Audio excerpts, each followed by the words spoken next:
WhatsApp. Sir आज के इस वीडियो में हम इफ एल्स के ऊपर हम कुछ क्वेश्चन करेंगे जिनमें हम देखेंगे कि इफ एल्स कंडीशन किस तरीके से और यूज किए जा सकता है एंड कहाँ कहाँ यूज। तो इन सारे क्वेश्चन को हम इस वीडियो के अंदर देख रहे होंगे। तो सबसे पहले क्वेश्चन करते हैं। हमारे पास दो नंबर दिए होंगे जिनमें से हमें फाइंड करना है कि कौन सा नंबर मैक्सिमम है। दो number let's suppose A and B दो नंबर दिए हैं और उनके अंदर कुछ वैल्यू दी गई है। अब उनमें हमें फाइंड करना है कि कौन सी वैल्यू दी गई ज़्यादा बड़ी है उन दोनों में से। तो सबसे पहले हम प्रिंट करवा लेते हैं। Print F inter number A scan F percentage D. अगर हम यूज़र से वैल्यू को यूज़ कर रहे हैं तो एड्रेस ऑपरेटर का यूज़ करेंगे। देन एक value print F enter a number B. अब दो नंबर दिए हैं एंड उन दो नंबर को हमें यूज़र से प्रिंट करवा लिए। देन अब हमें फाइंड करना है कि उन दो नंबर में से कौन सा बड़ा है। जो नंबर बड़ा होगा ऑब्वियसली वही मैक्सिमम होगा। तो हम ए इज ग्रेटर देन बी। तो इस तरीके से हम इस कंडीशन को प्रोवाइड करेंगे एंड देन हम उससे वैल्यू को प्राप्त करेंगे। तो इसके लिए हम इफ एल्स कंडीशन का यूज करेंगे। ए एंड बी, अगर हमारे पास जो वैल्यू दी है ए अगर बड़ी होती है तो हमारे पास ए मैक्सिमम होगी और अगर बी बड़ी होती है तो बी मैक्सिमम। इनको कैसे चेक करेंगे? इस बिटवाइज ऑपरेटर के थ्रू हम इस कंडीशन को चेक करेंगे। Printf a is greater,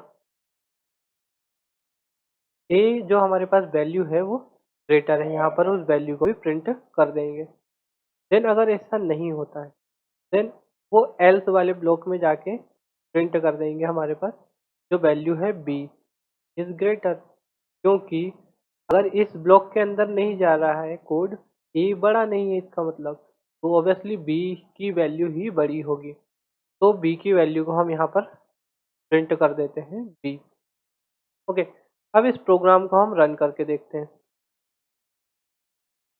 तो इस प्रोग्राम को रन करेंगे तो हमारे पास आउटपुट आ जाएगा। Okay, A and B error throw कर रहा है क्योंकि हमने यहाँ पर इनिशियलाइज नहीं की थी वैल्यू को हमने यहाँ पर इनिशियलाइज नहीं की थी, ये एरर दे रहा है। तो यहाँ पर int A equal to A. Okay, A and B हमारे पास जो दो वैल्यू है इंटीजर टाइप की है। अब इसको सॉरी यार, यहाँ पर पॉइंट ऑपरेटर यहाँ पर a now a enter number of a is 5 and b हम 4 कर लेते हैं। तो हमारे पास जो मैक्सिमम नंबर होगा 5। अब इस तरीके से हम किसी भी नंबर को डाल सकते हैं। ए 55 कर लेते हैं, बी हमारे पास 65। तो जो 65 बी जो है हमारा नंबर वो ग्रेटर है। तो इस तरीके से हम किसी भी नंबर को फाइंड कर सकते हैं। तो इसमें हमने किस ऑपरेटर का यूज़ किया? बिटवाइज ऑपरेटर का। तो इसमें हम थोड़ा सा देख लेते हैं बिटवाइज ऑपरेटर कौन कौन से होते हैं। हम एक इसको पिछले वीडियो में पढ़ चुके हैं बट एक बार और इसको कर लेते हैं ताकि रिवाइज होगा तो वो अच्छा मेमोरेबल रहेगा। तो बिटवाइज ऑपरेटर हमारे पास greater than, less than, equal to, greater than, equal to ये सारे हमारे पास बिटवाइज ऑपरेटर है। इनको हम इन वैल्यू के बीच में मीन्स कंपैरिजन कराने के लिए यूज करते हैं। यहाँ पर हमारे पास value A is less than भी हो सकती है। अगर ए लेस है बी से तो ए की जो वैल्यू है मिनिमम होगी। यहाँ पर हम लेस लिख देंगे कि जो ए इज लेस है। और यहाँ अगर ऐसा नहीं होता है, जो ए की वैल्यू है लेस देन नहीं है, तो ऑब्वियसली बी की वैल्यू लेस होगी। तो यहाँ बी की वैल्यू लेस कर देंगे। तो ए की वैल्यू 54 है, बी की वैल्यू 65। तो हमारे पास जो लेस वैल्यू है वो 54 है। तो हम किसी भी ऑपरेटर का यूज़ कर सकते हैं। यहाँ पर ग्रेटर देन, इक्वल टू का यूज़ कर सकते हैं। Okay, less than, equal to का यूज़ कर सकते हैं कि हमारी वैल्यू जो ए से बड़ी है या ए के बराबर है तो वो वैल्यू को प्रिंट कर देगा। ठीक है, अब इसको भी रन करके देख लेते हैं एक बार। ए की वैल्यू इज 13, बी की इज 55। तो जो हमारे पास जो ओके, यहाँ पर मैंने ग्रेटर ऑपरेटर का यूज किया है, वो मैक्सिमम वैल्यू बताने के लिए। यहाँ वैल्यू को हमने चेंज नहीं की, मैक्स। ओके, यहाँ पर भी इसको मैक्स कर देते हैं, 13 एंड 55 कर देते हैं। तो जो बी की वैल्यू हमारे पास मैक्स आ जाएगी। यहाँ हम इक्वल टू वैल्यू को भी प्रोवाइड कर सकते हैं, ए की वैल्यू 55 है, बी की वैल्यू भी 55 कर सकते हैं। तो इस तरीके से वैल्यू को हम यूज कर सकते हैं। अब बिटवाइज ऑपरेटर क्यों यूज किए जाते हैं ये हमने देख लिया था, लेकिन एक बार और देखते हैं। ये जो बिटवाइज ऑपरेटर का हम किसी भी वैल्यू के बीच में कंपैरिजन कराने के लिए यूज करते हैं, तो इनका आउटपुट या तो 0 आएगा या 1 आता है। तो अगर कंडीशन ट्रू है तो यहाँ पर 1 आता है। अगर 1 आ जाता है तो इस ब्लॉक ऑफ कोड को वो एग्जीक्यूट करेगा, इस ब्लॉक ऑफ कोड को रन कर देगा। अगर ऐसा नहीं होता है तो एल्स वाले ब्लॉक में चला जाएगा। तो हम बिटवाइज ऑपरेटर का यूज ओनली फॉर कंपैरिजन करने के लिए देखते हैं कि कंडीशन जो हम दे रहे हैं वो ट्रू है क्या, सही है कि नहीं। तो इसके लिए हम बिटवाइज ऑपरेटर का यूज करते हैं। अब हम एक प्रोग्राम बनाते हैं जिसमें हम देखेंगे, हम 3 वैल्यू को एंटर कराएंगे यूजर से एंड उनसे देखेंगे कि तीनों में से कौन सी वैल्यू सबसे ज़्यादा बड़ी है।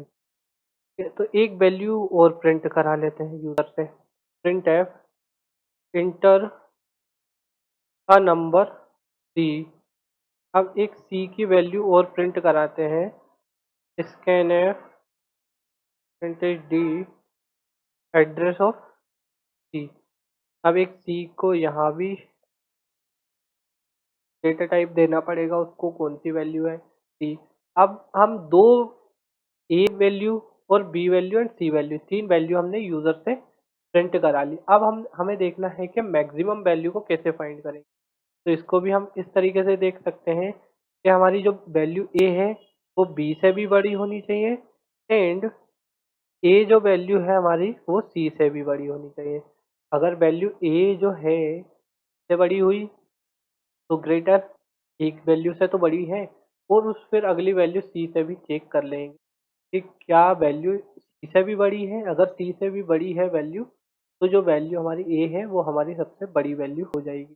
इसी तरीके से बी के लिए हम कर सकते हैं, बी की वैल्यू ए से बड़ी है और बी की वैल्यू सी से भी बड़ी होनी चाहिए, तब बी की वैल्यू हमारे पास बड़ी रहेगी। और सी की वैल्यू के लिए भी इस तरीके से कर सकते हैं कि सी की वैल्यू हमारे पास ए से बड़ी होनी चाहिए एंड सी की वैल्यू बी से भी बड़ी होनी चाहिए, तो हमारे पास जो सी की वैल्यू बड़ी हो जाएगी। इस तरीके से हम चेक कर सकते हैं। तो हमने ऑपरेटर में लॉजिकल ऑपरेटर के बारे में पढ़ा था, एंड ऑपरेटर,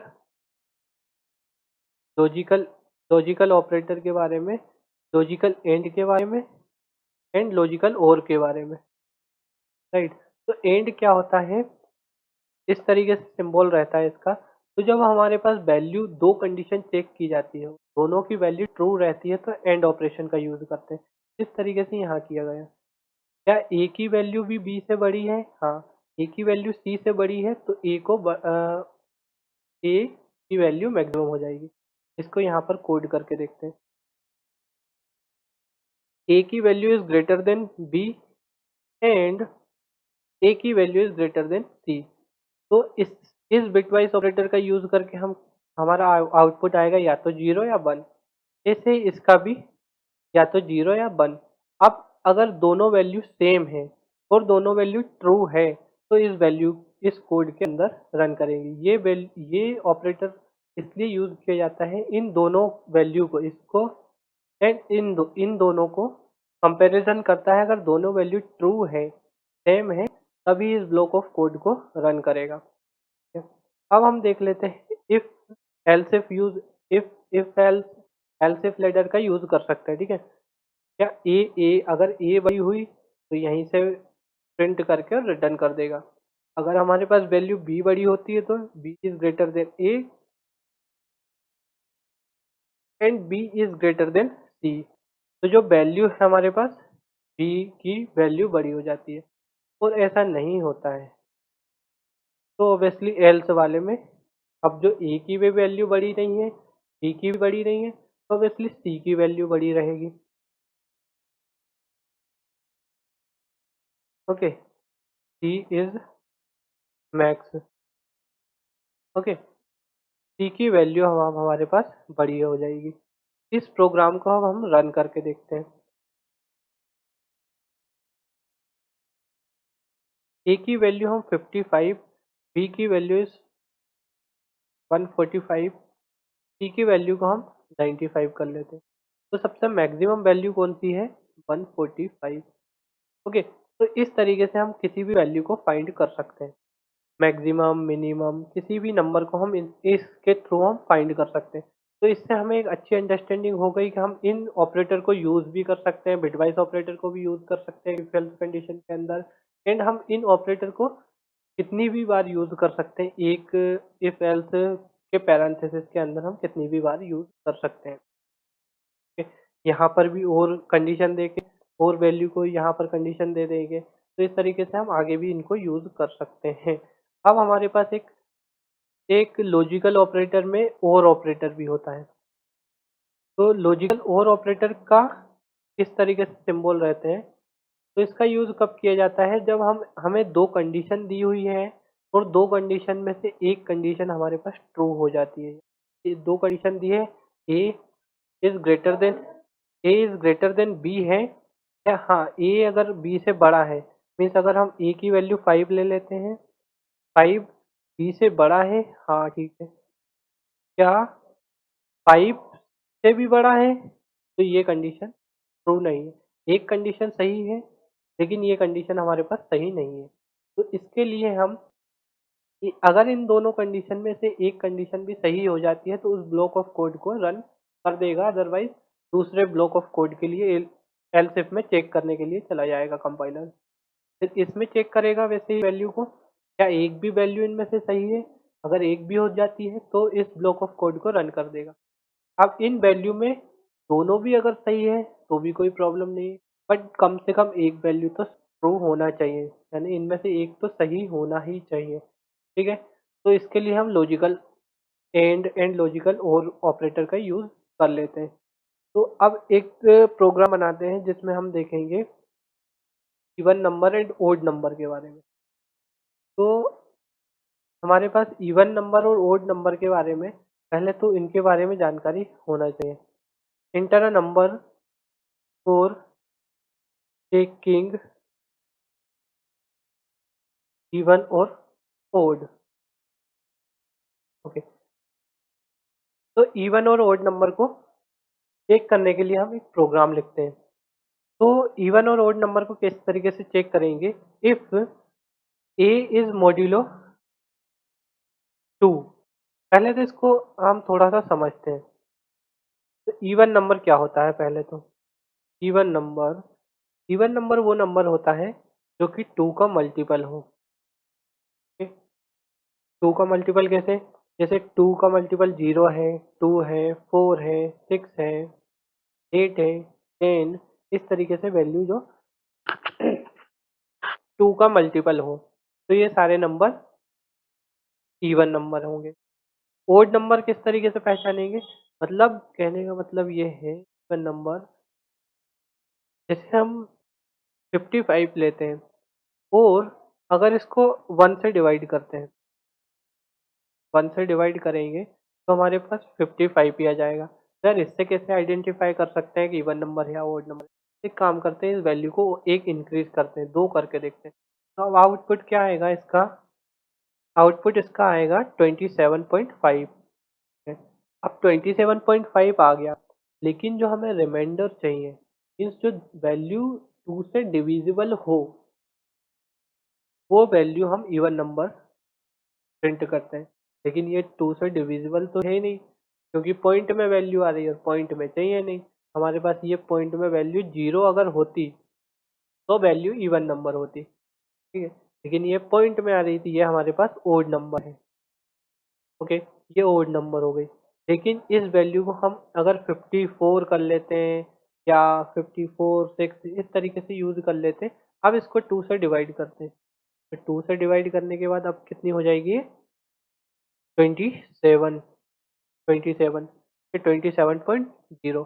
तो यार ये तो जीरो आ गई, मतलब जीरो आ गई है, तो इस वैल्यू को हम इवन नंबर बोल सकते हैं। अब ओड नंबर को ऐसे कैसे पहचानेंगे? तो ऑब्वियसली अगर इस वैल्यू को डिवाइड करने के बाद 0 नहीं आती है तो ओड नंबर हो जाता है। जैसे अभी हमने 55 का एग्जांपल लिया था, 1, 3, 5, 7, 9, 11, ये सारे ओड नंबर हैं। तो सॉरी, इवन ओड नंबर है। तो अगर इसको हम डिवाइड करते हैं 55 डिवाइडेड बाई 2, देन हमारे पास 27.5 आ जाता है। तो ये वैल्यू एंड में 0 नहीं आ रही है, मीन्स ये पूरी 2 से डिविजिबल नहीं है, तो इस वैल्यू को हम ओड नंबर बोल देंगे। तो इस तरीके से अब हम इसके लिए एक प्रोग्राम लिखते हैं। क्या नंबर हमारा A is A modulo 2 equal to 0। तो ए से डिवाइड करने के बाद जो मॉड्यूलो ऑपरेटर का यूज करेंगे, because we are using reminder. Okay, तो जो ए वैल्यू को 2 से डिवाइड करने के बाद जो रिमाइंडर बच रहा है, ये वैल्यू है रिमाइंडर है। तो जो इक्वल टू 0 है, तो वैल्यू हमारे पास इवन नंबर है, नंबर इज इवन। और अगर ऐसा नहीं है तो else printf the number is odd. Odd, okay. तो ये इवन एंड ओड नंबर के लिए प्रोग्राम हो जाता है। तो रन करते हैं। Number 55 is odd number. अब एक नंबर लेते हैं जिसमें हम देखेंगे इवन है ओड। ओके, ये 564 का यूज करते हैं, ये नंबर हमारे पास इवन नंबर है। तो इस तरीके से हम इवन एंड ओड नंबर के बारे में भी देख सकते हैं। अब हम एक प्रोग्राम लिखेंगे जिसमें हम चेक करेंगे कि स्टूडेंट की जो मार्क्स हैं वो किस ग्रेड में स्टूडेंट लाया करता है। तो इसके लिए कुछ कंडीशन है। अगर स्टूडेंट के मार्क्स जो है हमारे पास, यहाँ पर लिखते हैं check the marks of student, check the marks of student to find the grade of that, grade of that. Okay, एक स्टूडेंट के मार्क्स को चेक करके हम उसकी ग्रेड का आइडेंटिफाई करेंगे। देन अगर मार्क्स इज ग्रेटर देन 90 है, अगर 90 प्लस होते हैं, then it is A plus grade, plus grade. And अगर मार्क्स इज 70 टू 90 के बीच में, then A grade. Marks is 60 70 के बीच में, बी ग्रेड। एंड मार्क्स एक बार अगर 40 से 60 के बीच में अगर है तो सी ग्रेड। और अगर इनसे लेस है, और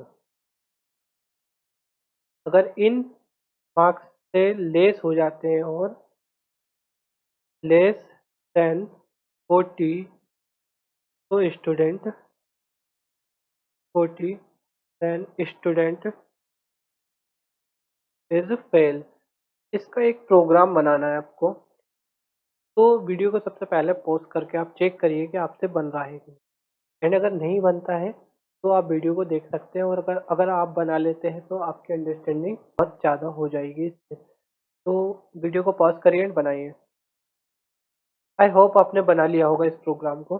अब हम देखते हैं इस प्रोग्राम को बनाकर। ये हमारे जो स्टूडेंट हैं उनके अगर मार्क्स ग्रेटर देन 90 है, ग्रेटर देन और इक्वल टू भी बोल सकते हैं। ये हम एक बिटवाइस ऑपरेटर का यूज कर रहे हैं, ट्रू और फॉल्स बताने के लिए यूज करते हैं बिटवाइस। अब जो मार्क्स हम यूज कर रहे हैं, क्या वो ग्रेटर देन 90, ग्रेटर देन या इक्वल टू 90 है? अगर है तो जो स्टूडेंट है उसके मार्क्स हम चेक कर देंगे। मार्क्स इज 90 प्लस है तो हम बोल देंगे ये मार्क्स इज 90 प्लस, तो स्टूडेंट लाए इन ए प्लस ग्रेड। ओके, अगर अब एक एल्स इफ कंडीशन चेक करेंगे कि हमारे जो स्टूडेंट्स के मार्क्स हैं, क्या वो 60 से ऊपर हैं, वो 70 से ऊपर हैं एंड 70 के बराबर है, 70 से ऊपर है एंड जो मार्क्स है लेस देन 90 होना चाहिए। लेस देन 90 क्यों? बिकॉज इनके बीच में हमें देखना है। तो एंड ऑपरेटर का यूज क्यों कर रहे हैं? ताकि दोनों वैल्यू जो हम दोनों वैल्यू को यूज कर रहे हैं वो दोनों ट्रू होना चाहिए। अगर ये है कंडीशन ट्रू होती है तो हम कर देंगे कि student lies in A grade, 70 to 90 के बीच में ए ग्रेड। और अगर ऐसा नहीं होता है, इफ एल्स इफ अगर स्टूडेंट के जो मार्क्स इज 60 से ग्रेटर है and marks is less than 70 है तो स्टूडेंट बी ग्रेड में।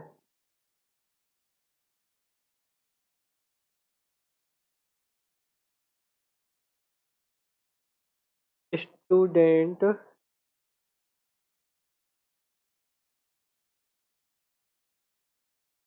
Student is in B grade. Okay, then अब हम चेक करेंगे एल्स इफ कि जो मार्क्स है ग्रेटर देन 40 है, 40 से ग्रेटर है एंड जो मार्क्स है लेस देन 60 है तो स्टूडेंट सी ग्रेड में लाई करेगा। Student lies student is in C grade. Okay, student हमारे पास क्या सी ग्रेड में जाएगा। अब हम चेक करेंगे कि अगर इनमें नहीं आता है तो स्टूडेंट ऑब्वियसली 40 से कम है तो वो फेल हो जाएगा। स्टूडेंट इज क्या हो रहा है? Student is failed in examination तो प्लीज रीअपियर और pass this class. Okay, student fail हो जाता है अगर ऐसा नहीं होता। तो इसको हम देखते हैं कि अगर मार्क्स जो 90 के बराबर या इससे ग्रेटर हुए तो स्टूडेंट जो ए प्लस ग्रेड में रहेगा। अगर 70 टू 90 के बीच में है तो स्टूडेंट ए ग्रेड में रहेगा। और अगर ऐसा नहीं होता, 60 और 70 के बीच में अगर मार्क्स रहते हैं तो स्टूडेंट बी ग्रेड में रहेगा एंड अगर 40 से 60 के बीच में है तो सी ग्रेड में। और अगर इनमें नहीं है तो स्टूडेंट ऑब्वियसली फेल हो जाएगा। ठीक है, अब इस प्रोग्राम को हम रन करते हैं। पहले इसका मार्क्स यहाँ पर इंटर कर देते हैं, marks and marks. Okay, now run it. अब हम ओके, दिस इज इवन और ओड नंबर के लिए चल रहा है। इसको हम स्टॉप करके एक बार यहाँ लिख देंगे inter marks for taking grade grade of the student. अब हम इसको रन करते हैं। देन अब हम मार्क्स लिखते हैं 95। यार क्या ही जाता है, लिख ही लेते हैं। तो मार्क्स इन 90 प्लस तो ही lies in A plus grade. अब हम लिखते हैं कुछ और। अगर हम लिखते हैं 65 तो हमारे मार्क्स जो है बी ग्रेड में, स्टूडेंट जो बी ग्रेड में लाया करेगा। या 65 बी ग्रेड में है, 60 से ग्रेटर 70 से लेस। Okay, B grade. अगर हम मार्क्स को 25 कर लेते हैं, ओके 25, देन फिर क्या होता है 25, तो student is failed in examination so please reappear for the pass this class. Okay, तो इस प्रोग्राम को भी हमने बना लिया है। तो यार अब इतने करने के बाद तो इफ एल्स कंडीशन के बारे में प्रॉपर अंडरस्टैंडिंग हो ही गई हो। तो I hope you understand this thing and आपको ये वीडियो समझ आ गई है। Till then keep learning and keep exploring. Thank you very